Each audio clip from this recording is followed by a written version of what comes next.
Hey, it's Marina, Travel Experta. Today, we're going to be talking about the cloud forest of Vara Blanca in Costa Rica. Are you guys ready for an adventure? Let's begin. So, Vara Blanca is a cloud forest that is closest to San Jose in Costa Rica. There are two main cloud forests of Costa Rica. The other one is Monteverde, which is much more popular as far as there's a lot more activities to do. However, if you only have a short period of time and you're more closer to San Jose, and even if you're just going to like Manuel Antonio, I really recommend going to check out Vara Blanca. Besides being a cloud forest, which is so unique, it is such a different experience than the rest of what Costa Rica really looks like. Very different than the rainforest because it is a little bit further up. It's higher altitude. The ecosystem, the flora is really different. It's also a little bit chillier, not cold, but certainly chillier. You definitely will need like a sweater in the afternoons and evenings. And the coolest thing about it, why it's called the cloud forest, is because there's constantly clouds rolling through. So you're always in and out of fog. And yes, there's going to be mist and even maybe rain, but it passes. And that's a normal thing. And that's what makes it such a unique experience. Personally, I think it's one of the cooler uh, forests or ecosystems that you could visit because it's not every place that actually has one of these. When you do visit Vara Blanca, it's approximately an hour from the international airport, about an hour and a half from San Jose itself, or 2 hours if you're coming from Manuel Antonio. So the main thing to see other than the actual cloud forest is Poas Volcano is located in that area. And Poas Volcano is right in the very heart of the rainforest.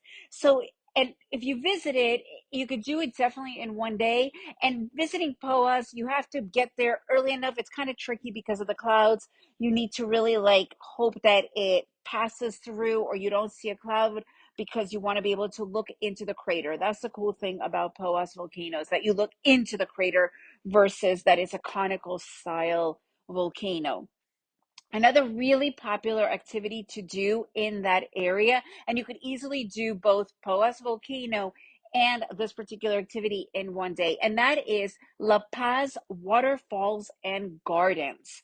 So, what is that? There is an incredibly popular hotel, very high end hotel called the Peace Lodge. Peace Lodge owns La Paz Waterfalls and Gardens, which you could do as a day trip on your own. It is located right in the very heart of the cloud forest. So you're constantly inside this beautiful ecosystem. And they have really done a beautiful job with their gardens. And it's also a rescue center for jaguars, monkeys, sloths. They have an aviary, they have a butterfly garden. You could also see ox, which is a very Costa Rican animal, and they still use them to this day. And there's restaurants that you could also have lunch in or dinner if you want. The gardens themselves are open from 9 to 5, but the coolest part about the gardens is you could walk to this unbelievable waterfall. It's probably one of the most impressive waterfalls in all of Costa Rica by far. And if you don't go to the actual Peace Gardens, you can actually drive past the waterfall, and it's actually on the way to the volcano. So if you don't want to go to the actual gardens, that's understandable. I think it's like $50 for the day entry fee. You could just check out the waterfall, and that is free off of the road. You could even park your car, or if you're in a shuttle or a bus, they usually stop for a few minutes for you to take pictures as well.